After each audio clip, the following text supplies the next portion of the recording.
Tired of doing the same thing day after day? Seeing the same people talk about the same things?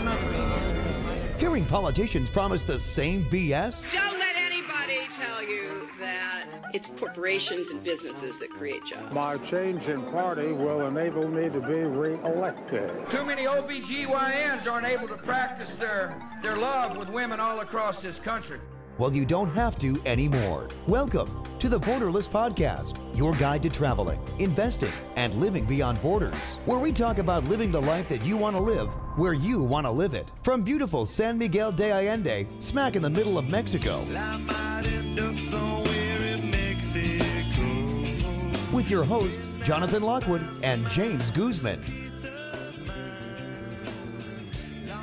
It's the Borderless Podcast, and we are excited to jump into this today. With us over Skype, we have Fergus Hodgson. While originally from rural New Zealand, he received an athletic scholarship to study at Boston University. So he was a Kiwi, came to the U.S., he graduated with a Bachelor of Arts in Economics. He then returned to New Zealand, athletic career, and completed a second major in political science while also teaching macroeconomics at the University of Waikato. Hope I got that right. He's now in North America, is a policy advisor with the Future of Freedom Foundation, previously the director of fiscal policy studies with the John Locke Foundation, visiting scholar with the American Institute for Economic Research, a research associate with the Frontier Center for Public Policy Canada, and a reporter and editor with the Pelican Institute. But we also have to say he is editor-in-chief of Panam Post, which, along with its Canal blog, is a new online media outlet and your premier source for news and analysis throughout the American continent. His commentaries and news articles have appeared in newspapers and magazines in the U.S., Canada, and New Zealand. And he's also written extensively, as he's lived and traveled throughout South America for a Spanish-language newspaper, La Conexión, and is a frequent guest on the Russia Today television network. Fergus, welcome to Borderless. Well, thank you. That was a big lead up. I hope I can satisfy such expectations. Nah, we have none. Okay. Actually, no, that's not true. Tell us about your background, Fergus, and why you originally decided you wanted to leave New Zealand. It wasn't like it was one quick decision, right? So I like many of you, like you two probably, I had an itch to explore. And even when I was a child, I used to go exploring around New Zealand. I had an old bike. I'd go and explore the rural areas where I grew up. And it just was natural that I was bored with university in New Zealand, so I looked for a scholarship to go to the United States or Canada, and it just seemed like there were better opportunities in the United States. And I actually wanted to go back and live in New Zealand, but I just didn't find the opportunities that I wanted. I wanted at least some kind of existence that I'd be happy with. And in frustration, I left. And now it's become much more, how can I say, just a more natural approach to doing things, that just living internationally or basically not assuming that you go back to your home is just it's just the way I think now. It is an option to go back to your home place, but I just see many other options. So that the default thinking that people have, or that I had, to go back home is just gone at this point. And now, where's your hometown now? Or where do you have a base? It's in Hallandale Beach, which is just outside of Miami. Right. So it's really close to the Fort Lauderdale airport, which is really convenient to get to Latin America. Yeah, great. I've been seeing pictures of you online all over South America lately. So it looks like you've been doing some traveling. I've been exploring a lot of Latin America. I mean, for the last 4 years, I guess, and I've been looking to live as you do, live there, but just for, you could say, better prospects. Still, I've found here to be a reasonably good place to be. Where else have you actually lived, Fergus? Too many places, really. I mean, because often I've spent just say 3 months in one place, and so that was what I did in Ecuador and Colombia. And then I lived also in Canada in a couple of places, and obviously back in New Zealand, Boston, and then in various states outside of Massachusetts and North Carolina, Louisiana, and here in Florida. But I guess I've let go of the notion that you have to have one place, and I'm always on the lookout for a new home. It just I'm torn about it though. I'm torn as to where to go, because one of the key issues I wanted to discuss with you was that one of the main reasons that I left, as I said, was that I was frustrated and I thought I could find better prospects. But now I realize that there's no real haven to go to, and you have to kind of pick the least worst place in some regards. Although I don't like to put it in a negative light, but you're going to find challenges, particularly if you're, how can I put it? I know you guys are more the anarcho, or you could say, total independence mentality. That's not the way that most of the world thinks. True. Wherever you go. And so wherever you go, the reality is going to be, you could say, not in line with the way you want it to be or the way you think. And you've just got to kind of accept that.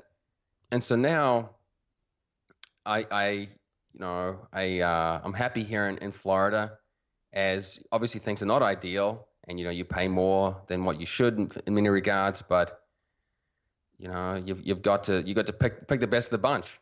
Mm-hmm. That brings up an interesting question. And by the way, I totally agree with what you're saying. This idea about there being some ultimate haven to move to is probably unrealistic. But a lot of people place your native land of New Zealand very high on the list of great places to go. I believe the Heritage Foundation has it very high up, either 3 or 4 on their Freedom Index, right? What do you think about that? Yeah, no, Jonathan, I have just so much to say about that, and I really appreciate you bringing that up, because, as you can imagine, I've heard that so many times, and people even say they refer to the New Zealand miracle as the liberalization or market privatization schemes that went on during the 1980s. And when I hear that it's true, I mean, I don't dispute the indexes. Actually, I think they're accurate. That New Zealand is perhaps the 3rd freest country in the world after Hong Kong and Singapore. Mm-hmm. Let's just say I'm horrified by that. I just can't believe it. I'm shocked, right? That the rest of the world is less free than New Zealand. I see. So it may be number 3, but that's not saying much, huh? Not saying much at all, because there's just a lot to say about New Zealand and the challenges there. And in particular, I guess the concern to me over the last, say, 5 or 10 years has been what you might call the, I don't know if the police state is the correct term, but a much more sophisticated state apparatus. So we have a new spy service, a new anti-terrorism squad, we have new anti-free speech laws. There's just a whole bunch of new occupational licensing laws. You could say one of the advantages that New Zealand had in the past, particularly when I was a child, was that there was more, you could say, a laid-back approach to life, less stress. And I just think that is going by the wayside, that the more bureaucratic way or legal system has really risen in the last decade. And at the same time, there are lots of other things to say about it. I mean, for example, New Zealand has no private university. Their government spending is 40% of the economy or even more.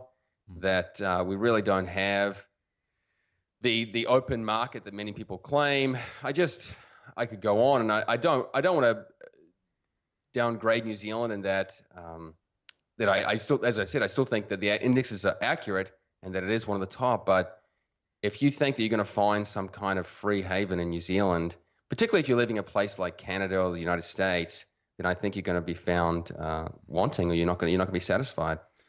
All right, so looking at it that way, so now you visited a lot of countries, mostly throughout Latin America. You've been throughout the States. So now that you know there's no perfect place in your scale, what is on the top of your list now? Some of the places.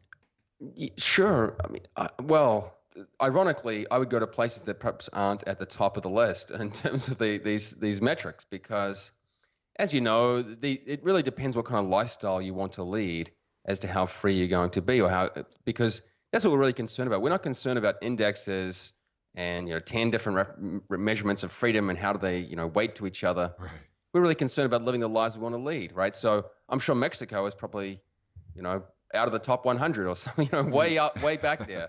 But you guys live there because. Well, yeah, that's why I said for you. That's one thing. A lot of people ask me, what's the best place to go, or what's the best city to live in, or that's obviously a subjective question. There's lots of things that people enjoy doing. Some people like the mountains, some people like the beach, some people like to drive fast cars, and there's places you can do that. There's some people that like to, drink beer on the street, and that's something that they really enjoy doing, or whatever. Everybody likes enjoying different things. So, knowing that, what you yourself, what cities have you enjoyed the most?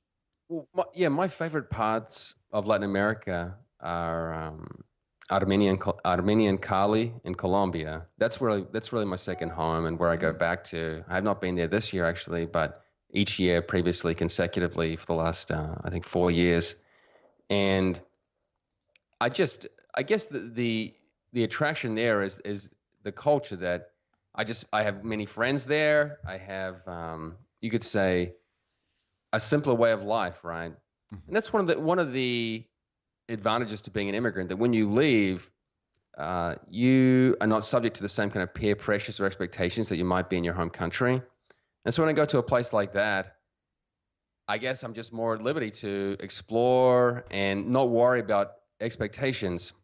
But in terms of the actual culture, I just think that it's a more festive atmosphere, that people are not so stressed out, that there's more to do perhaps than, say, in my home country of New Zealand, or even in Canada, where it's maybe more of a cold or less festive culture. But yeah, I mean, there are so many options to choose from. Hey, Fergus, before you go further, can you give us that name again? I didn't quite catch it. What was it? Oh, just Cali, Colombia. Oh, Cali, Colombia. Yeah. Armenia is just a city about 3 hours away, which is smaller, but where I've spent most of my time when I was in Colombia.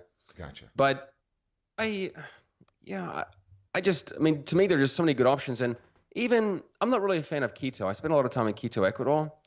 But I realized that after a few months there, that even in a place like Quito, which is chaotic and somewhat dirty, that you can make a good life for yourself there. How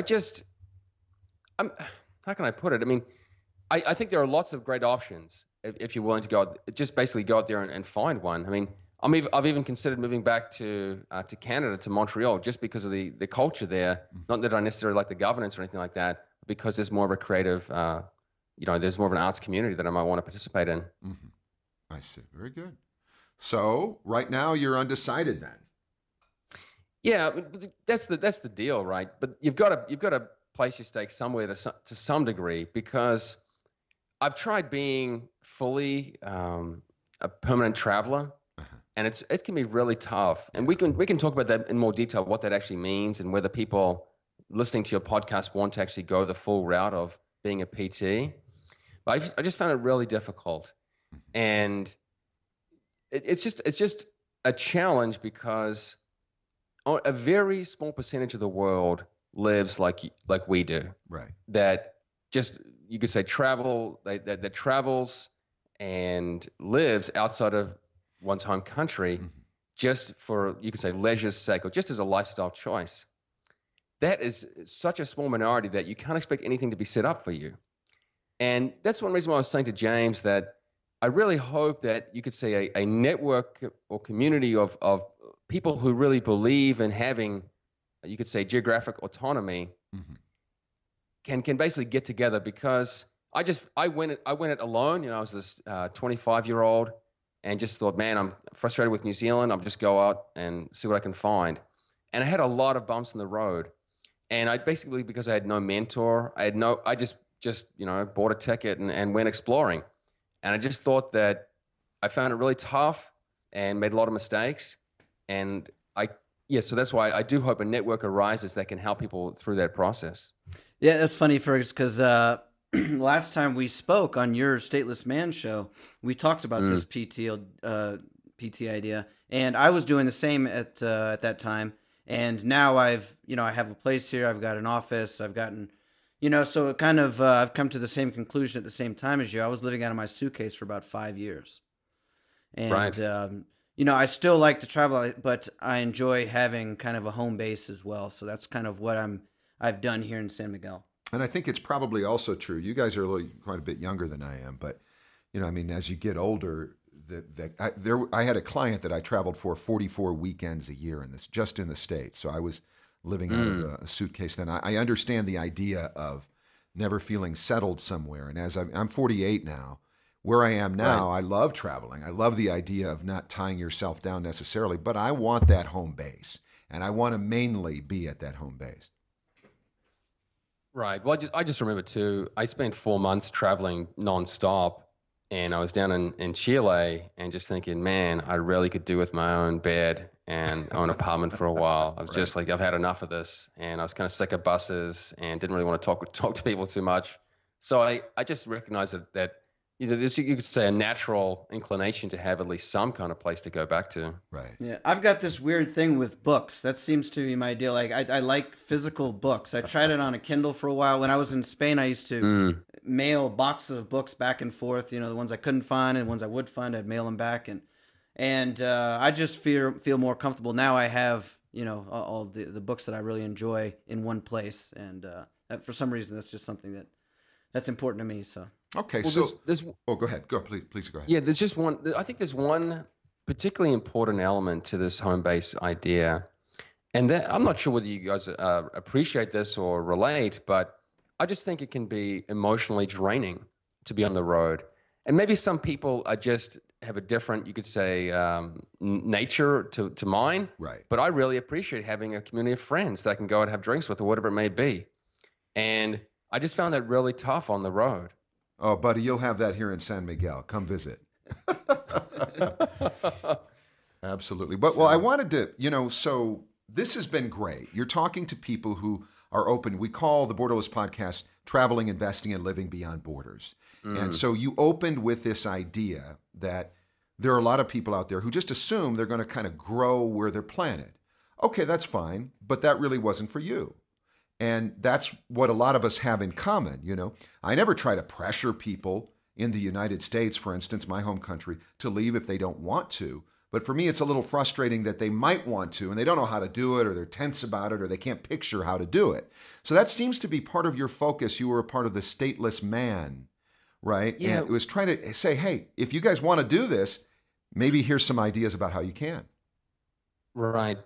Basically, the Stateless Man was an outgrowth of my own curiosity as to how to make it work, right? Right. Because I guess I recognize, and things have changed even since then in the last, say, 4 or 5 years, that things have changed in terms of there is more information out there to help people. But I had this idea that I want to be a free man. How can I make this happen? Where can I go? What can I do to make it happen? Yeah. And one thing I guess that has become clear is that I don't bother evangelizing in that regard. That I do advocate, you could say, in the policy around for open borders, but in terms of telling people to move to different places or leave, I just don't worry about that. I just worry about myself in terms of where do I want to live and focus on that. And I hope that my own example, just like you two, says to other people that you can do it and it's not that hard. That it's really a mental barrier that people have, and it's a much quicker way to get a different life than to try and fight or tussle with challenges at home often. Right. Gotcha. So with this in mind, tell us about the Panam Post. You are editor-in-chief. Did you found the Panam Post, and what makes it different from the other media outlets that exist? Right. Jonathan, yeah, so I'm not the investor in the project, but I have been, you could say, the co-founder or leader of it since its inception, or since before it went live. I see. And we believe, and I still believe it's the case, and this has been, you could say, good for the Pan Am, and that there was you could say, a gap in the market that just like you two, we deal with in Spanish and English, and we are open across the continent. And we care about, you could say, some form of independence or freedom across the continent. We just thought that there was a lack of coverage, particularly of the spread of collectivism and socialism throughout Latin America and beyond, particularly the Bolivarian Alliance, Venezuela, Cuba, Ecuador, Bolivia, and the like. And we thought that there's a new rising demographic of people who are bilingual and internationally oriented. And so we set up a news outlet to cover, you could say, those two themes, and it's really grown rapidly over the last year or so since we founded it. How is it different? We have sought to be extremely aggressive and productive as an outlet. That is to say that we all work remotely in different parts of the continent, and we have an office, but I don't really go there. We basically don't have any of the overhead. And we really, you could say we unabashedly promote liberalism or classical liberalism through our outlet, that we really care about freedom and we're proud of it. And I just think that people appreciate that we're not, you could say, pretending to be neutral, or to be that there's some kind of phony objectivity, that we really, you could say, wear our hearts on our sleeves. And I think it's a wonderful development for journalism that we can do that we can be more frank or honest. And I just think other outlets are going to start doing that more and more as well. Yeah, I think it's a great outlet there. You know, if people want to know what's going on in the Americas, go check out that. It's panampost.com. Is that right? .com, isn't it? Correct. Yeah, just panampost.com. Yeah, and whenever there's things going on, like for instance this Venezuela uprising that happened. You had several bloggers on the ground telling people what was going on minute per minute, and it's a great place to get another side of the story. You know, you have a lot of people there that are telling things as they're going on, what's going on there. So I think it's a really great resource. Yeah. Well, you will relate to this too, and people who live in Latin America and here too in the United States. But there's basically, in my view, a rising crackdown on free speech, perhaps because it's being so effective at revealing, you could say, the true nature of government or the true nature of those people in power. Right. So we really go in where there's the least amount of free speech, and you could say, you know, we won't be intimidated. So we go to the places like, well, we can't really go to Cuba because there's so limited internet coverage there, but we write about it. We write about it for everyone who's trying to follow it. So we go to places, Venezuela, Ecuador, Bolivia, where there's, you could say, the least press freedom. And that's why people respond to us, because my view is that most people in these countries, they recognize that they live in an environment where the media is controlled and it's manipulated in such a way to favor those in power. And so they really want an alternative. So that's where our niche has been. But I mean, that problem is almost everywhere at this point. Mm-hmm. Yeah, so for people that might not understand, in those places that you're talking about, what type of cracks down on free speech do they have? I mean, I think it's hard. You're exactly right there, James, that it's hard for people to understand, because just let me give you one example. When I was in Venezuela earlier this year, I was driving in a car with a friend, and every single radio station on the dial was playing Nicolas Maduro's, or the president's speech. Right. He spoke for 4 hours solid. Every single radio station in the entire country was playing his speech. The only stations that would play anything else, or even this is the same with the TV, were foreign, digital stations or whatever stations you could subscribe to. Right. And even those are coming under threat. So basically, they don't even beat around the bush. They just say, you will play this, and that's the end of the story. Mm. And the people in power will often diffuse this question by saying, well, it's privately owned. But of course, we know that ownership is control of something. And if you're just basically broadcasting content from a state provider or whatever it may be, it's not really a private organization anymore. There are many others. I mean, right now, Venezuela is this, you could say, the center for this. But right now, the most prominent newspaper in the country, El Universal, they're basically being bought out. And there's being a cleaning of of house. All the people who are anti the regime are losing their positions, and I just think that's really sad. This is the degree to what this is why I think media or independent media is just so powerful, because the people in power show how they don't like it by cracking down on it. If they didn't care, they just let it run riot, but they don't. Exactly. Right. And so, for example, there's an anarcho-capitalist club in Cuba right now. They have 10 members. I mean, like really scary. 10 anarcho-capitalist club members, and they hardly have access to the internet. I don't even know if they've had a conference or anything yet. They've just had 10 guys get together and have a chat about anarcho-capitalism and watch a couple of lectures, and already their emails are being blocked and they're being ostracized by the regime. And I'm just going, how far will they go just to block free communication? Wow. That's something we want to talk about. There's been and you made reference to it earlier about a huge shift in media, and we want to get your take on that in a moment. But we're going to take just a moment here to mention one of our sponsors. We really appreciate our sponsors. Today's Borderless podcast is brought to you by the Condescending Group, the online leader in promoting moral superiority. Now, the Condescending Group isn't just your average bunch of self-righteous do-gooders. No, they actually live by the same lockstep emotion-based principles they teach others to follow. So if it has to do with feeling better about yourself by criticizing others, you can bet they've got a whole directory of blog posts about it. If it involves wholesale condemnation of authority, unless that authority is wielded to coerce others into their personal ideology, well, count on them to have an A to Z video series dealing with why it's okay. The Condescending Group, they care more than you.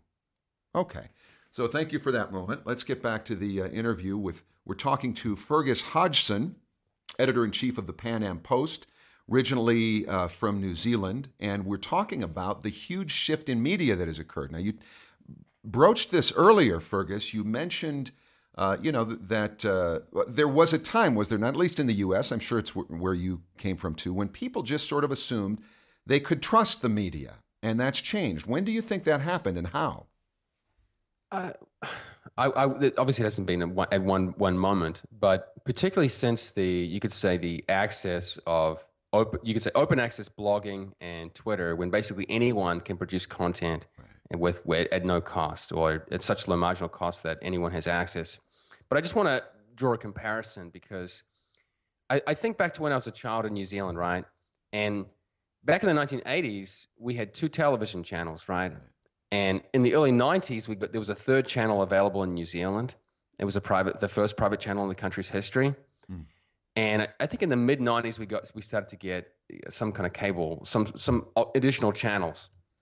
But when we were kids back in the late 80s, early 90s, and some members of the family would go to the United States or Canada, they'd say, they've got hundreds of channels over there, right? And we would not understand, right? So basically, the capacity to control information in New Zealand at that time was just incredible. I'm just amazed thinking back to it at the power that the state channels had at that time, right? So until I think it was maybe it was December 89 or maybe late 89 or early 1990 when we got Channel 3, or the first private channel in New Zealand's history. Mm-hmm. Everything was state controlled, all the television. And actually still to this day, the state channels are dominant in New Zealand. Mm. But I just think that immense control has fallen by the wayside. And I think that scares a lot of people because they don't like that. They just, maybe it's just unsettling to think of everyone just going and making their own opinions and challenging the legitimacy of those in power. And my own view is that they don't have legitimacy. So that's what they're really afraid of. The basic truth is that people in power, at least in government power, do not have moral claim to their positions. And the truth is that they're corrupt and basically they steal from you. And I could say a lot of other negative things about them, but basically that basic truth of their illegitimacy is the challenge for them. And I think that independent media just crushes that, or it just shows them to be what they are. Yeah, so, one of my questions is, so for instance, what you're talking about in Venezuela and them cracking down on a group of 10 people, do they actually have the resources to continue to do that, as we get more connected through information technology, as, younger people grow up with access to this type of information? I think that maybe it's an unstoppable force. And, what do you think might come out on the other end of this? I hope so, right? I hope that is the case, that it's just this wave that just can't be stopped.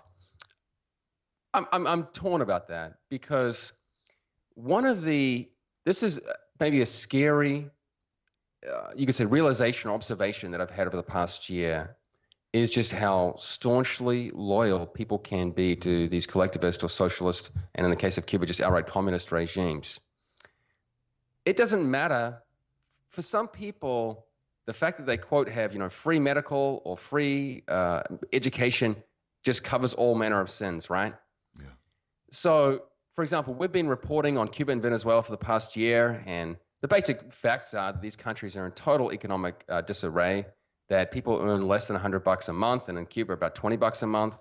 So they're just incredibly poor. And in the case of Venezuela, this has been such a dramatic drop or fall that you would just think that every outlet and person would realize this is just terrible. But you'd be amazed as to how many people just won't let go. They just, for whatever reason, they want to believe in the socialist dream. And so take Oliver Stone as one example. He's made all these documentaries or films about these socialist leaders in Latin America, and he promotes them. And you weren't at this particular conference, but at the Students for Liberty conference in Washington, D.C. this year, a bunch of students from Latin America brought him an open letter to say, you're so critical of authoritarianism from the United States. I did read that letter. Yeah, and I saw them approach him at the there was a video online I saw. Right. And but basically people like Oliver Stone don't want to know. I don't really understand it, right? I mean, they're just different from my own, curiosity, but basically people you could say they pick their opponents or who they want to target. And so on the one hand, I do agree that you could say the truth is rising, or that there's a greater amount of openness in the media, and that's wonderful. But at the same time, people have an incredible ability to, you could say, select which media they want to take in. And there's this loyalty to these authoritarian or totalitarian regimes that is just scary to me. Yeah, that's crazy. I just, I try to think about what might come on the other end of this. Another thing that I think is that when you do have everybody able to, so like for instance, you're saying about Twitter, where everybody's basically their own media company nowadays. Right. You have a lot of people that put out their opinion. Most of the times, obviously, what that's going to lead to is a lot of uninformed opinions, and the people that are the loudest are going to get heard. So, I mean, I don't know. Right. I mean, it might cause a degeneration of information that we see in media as well. I don't know. I don't know. Like for instance, if you were just to get all your news from Facebook, you probably would not have. 50% of it is just not true, right? Right, exactly. That's the problem. I mean, I'm not sure if 50%, I just made that up, but I'm just saying that I see so many articles on Facebook that are just blatantly made up and from just random websites that just put up whatever will get hits. That shocks me too. Yeah, and everybody gets upset, and there's a big long thread about it, and Yeah, I mean, the rise of the parody website has just been an incredible phenomenon too. But so the one example I want to give you about, you could say, how self-selected media doesn't always go in the right direction, or can often, you could say, uphold statism, or you could say holding on to past views, is Reddit. I don't know whether either of you two use reddit.com. I do a lot to, you could say, get stories and to share them, whatever it may be. And originally when this is a user-generated website where people contribute content. It's an incredible website. And when it first started, it was mainly tech geeks and libertarians and anarcho-capitalists, whatever, who were into it. But gradually, everyone else decided, this site's pretty good too. And they just overwhelmed us, right? So if you go to the politics thread on Reddit, it is just full of statism. And it's very creepy because not only are you could say, the opinions expressed very collectivist or statist, and the content put up very collectivist or statist, but they behave like statists in it, and that they'll just vote people down. They won't read the comments. They'll just basically have like army attacks of downvotes on people, and there are little wars going on this website. And it's hardly, you could say, a bastion of tolerance and openness. I just find it very ironic. That's one instance, a bit like Twitter. But in terms of you could say the quality of content, I just think you're right on target there, James. And this is one reason why I still think the professional journalist and quality media outlet has a place. That it's true that people can put up whatever junk they want. That just means a sea of junk. And you've got to somehow, if you want to make a name for yourself, you've got to somehow rise above that. And I just think that takes work. I don't think there's any way around the fact that doing good journalism, good reporting, takes time, effort, care, and most people are not willing to do that. Right. This is all really interesting. I'm seeing a lot of things tying together here personally. I think it's inescapable. Most of us who connect on some of these issues prefer to be independent. And when we observe most people, they don't. They like groups. And, I don't mind that a Sure. person wants to be a part of the collective, wants to be a part of the group. It doesn't bother me in the least. The problem is they often want to force us into that too. And the other problem is that in the problem with the group dynamic is that people are willing to say and do things they never would have done of their own mind, but because they have the backing of this group, usually led by emotionalism, they do feel free, to do and say these things. So, Oliver Stone doesn't need to justify his hypocrisy in condemning one group for their authoritarianism and not the other, because he's got a bunch of people cheering him on behind him, and that's all he needs.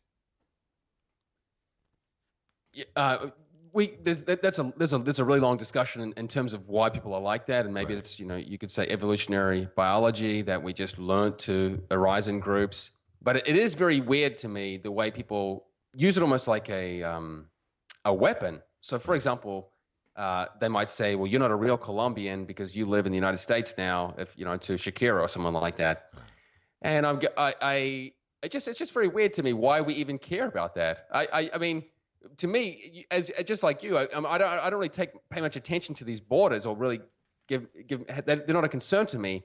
But other people, they really throw that identity, you could say identity politics or whatever it may be, around. And yes, they want you to be a part of it. That's the frustrating bit. So, for example, when I was in El Salvador, I was speaking about how people in power will often, say, just tell you should be altruistic and patriotic and blah blah blah, while they are off riding some paid for jet, and I don't have a paid for jet. Right. And I remember when I used the example of a speech from Joe Biden in the United States, and someone asked him, "Well, my friends don't want to pay more taxes. What do you say to them?" And he goes, "You tell them it's time to be patriotic. That's what you tell them." And the whole audience gets up and cheers. I'm going, what are you doing? How can you cheer this? Right. And so when I saw, I was going, whoa, what is going on here? What about Quora? Do you ever use Quora? What do you think about that platform? Slow down, Quora? Quora, No, yeah, that's another one that's kind of similar to Reddit. A lot of people are using now. You should put that. You should share that one with me, because Okay, I'll look yeah, I into just it. wasn't sure if you were familiar with that one or not. All right. Okay, so I think what in bringing some focus to this. I mean, there are people out there who want to live independently, and one of the forces sort of working against us is news sources often are not coming from independent points of view. So that's something that can be appreciated about Panam Post. Is you got a number of people on the ground reporting from the location. People who are not, who admit that they believe in living freely, that they don't believe in the concept of collectivism, and yeah. Well, so I should not speak for them, because each of them have different opinions. But Right. they might say they believe in free speech or human rights or whatever it may be. But yeah, liberalism is a broad term we use, which fits better in Spanish than English often. But I just want to, you could say, double down on your earlier point, Jonathan, about not trusting the media. That we don't really watch major mainstream media, or whatever you want to call it, or orthodox media anymore. I mean, I don't have a TV. I'm not exactly missing it.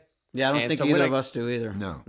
I actually, believe it or not, I actually have cable, but it stopped working 3 months ago, and I never bothered to call the company because I get my internet too from them. Right. I literally haven't had TV in 3 months, and I continue to pay for it. So. Yeah, so I just bump into it when I'm at the supermarket and I'll see the magazines, or when I go to the gym and I'll see the TV on. I'll go, what is this junk, right? But most people are consuming that. And I just really encourage people to get out of it, just to let it go, because first, I just think the information is low quality.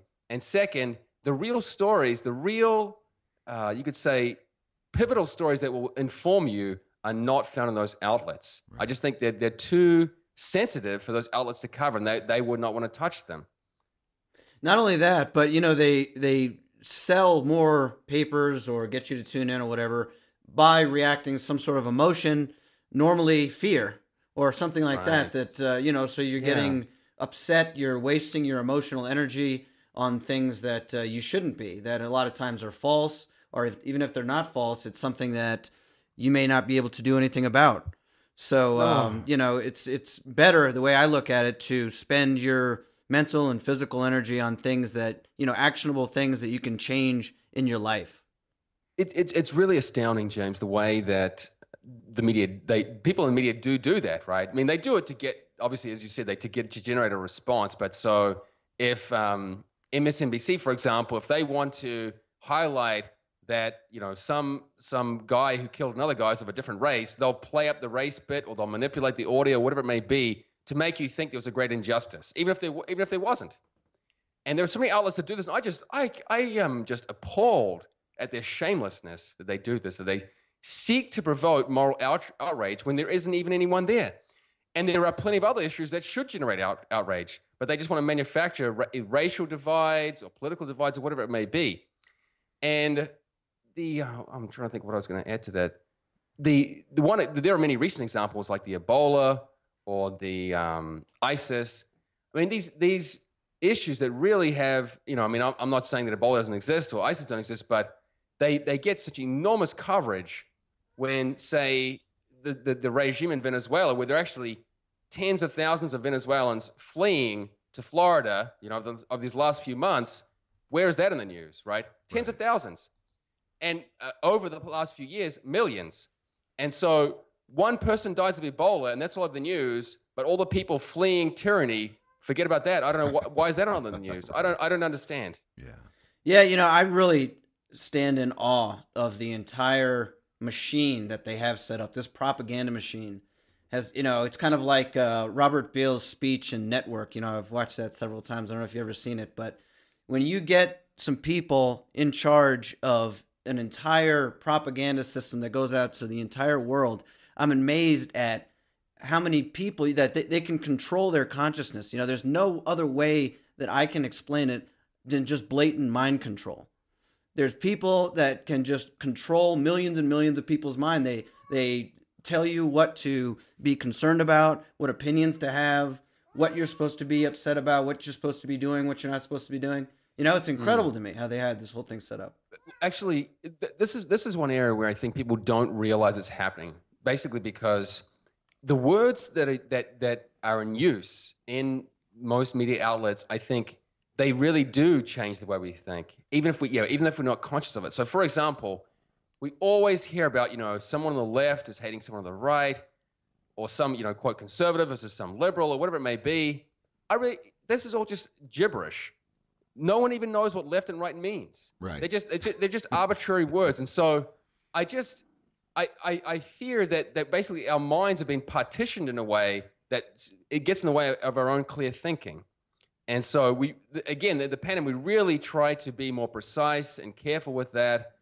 And, it's an ongoing challenge because obviously people submit articles and they still use those words. But I'm confident that things are changing. For example, there's a project to reclaim the word liberal because liberal, as you well know, its original meaning has been corrupted over the last century. And I just think that's terrible that we've lost, you could say, a general term for belief in individual rights. Right. Yeah. Now it basically means, as far as I can tell, statist. In Socialist, the United States, at least. Yeah. Right.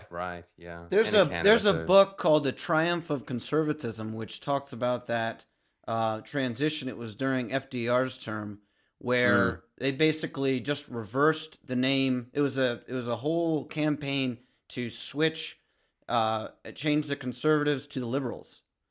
To switch the names, and so it's a very interesting subject. But it's definitely in the United States, at least, it's reversed, and then throughout Latin America it means something different. A lot of times when they think about liberal, they're talking about kind of neoliberal, but it's Keynesian mixed in there, and it's at the end of the day, I think the same way that these labels don't have much of a meaning, and it's just more of a way for people to fight with each other without even hearing the other person's opinion first.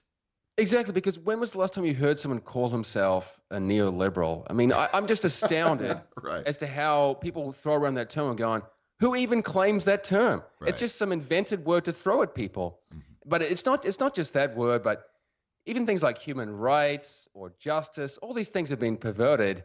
And that's why that's why. So I think that without you knowing it, just consuming a dialogue with these perverted definitions is unhealthy for your brain, basically. And that seems to be the theme. That's the theme that this podcast, I think, is taken with Fergus Hodgson. So how about if we sum it up in that regard? There are people listening to this podcast, some of whom are already living internationally, some who want to. You know, I communicate with these people almost every day. So if you were going to talk to some person who wants to live internationally, maybe they want to have their own business, maybe they want to live outside of their home country, what is the most important advice that you would give them as it relates to this conversation? Yeah, I'm glad you gave me a little bit of time to think about that. I mean, my first response is always to say, just basically do it, or take the initiative and hurry up and do it and stop dawdling. But I think that's easiest. That's easy, and at least in my regard, or at least in most people's regard, that you can actually just basically get on the plane or buy the ticket. But I really encourage people to find a mentor. I think that someone who's been there before can just cut down on all these problems so quickly. And so for example, the man who the chief investor in the Panam Post is mentoring me, and I'm just extremely pleased with that. And I at times in my life I've sought that out, and I think that because the people who live an international lifestyle are such a small percentage of the population, you're not going to find this information you're not just going to stumble into it. You've really got to find someone who's been through it before. Yeah, I will definitely second that. I actually wrote something about this a couple months ago, and I called it My Secret to Success in San Miguel de Allende, about a guy that's really helped me out here. I moved here, and he was kind of like a mentor for me, introducing me to a lot of people and setting me up with a place to go, and that really makes things a lot easier. So I definitely agree with that. Well, that's excellent advice, Fergus. I mean, I can remember being, a kid, 20 years old or something, and seeing my first Anthony Robbins infomercial late at night. Oh, man. If there's something you want to do, find someone who did what you want to do and do what he did. And I was like, genius!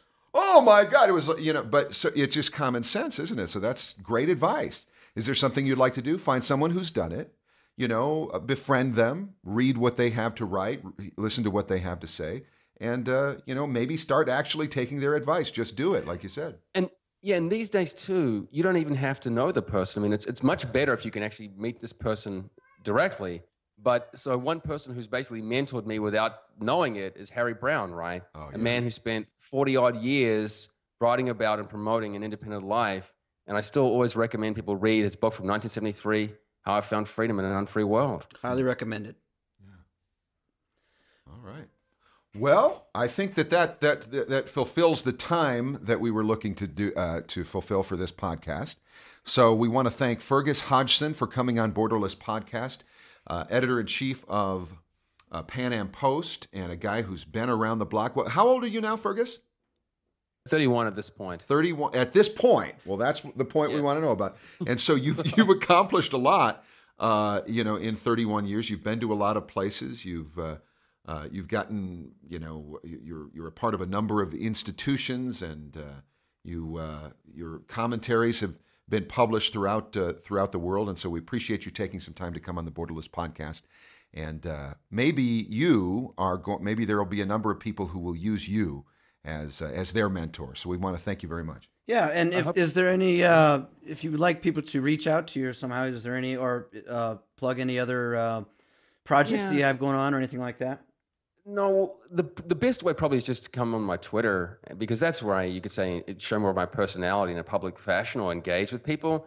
And almost anyone who just tags me in a tweet or something, I'll respond to or chat with, and so I'm glad to engage. I just want to say that I'm really pleased you're doing this podcast, because, as I said at the beginning, I really think there's still a lack. It's changing, but there's still a lack of a network or community of people who are addressing these problems. And I want it to be a more accessible option for people. So I'm glad you're stepping up to fill the void there. Yeah, well, thanks. And that's, I'm thinking of some ways, I'm working on it, and I'm trying to get a community like that built. So, if people would like to be part of that community, if they like this type of material, if they could just like or subscribe to the channel, rate the podcast, that always helps out, and reach out to me and we can try to get something like that started. Thanks for joining us for the Borderless Podcast, traveling, investing, and living beyond borders.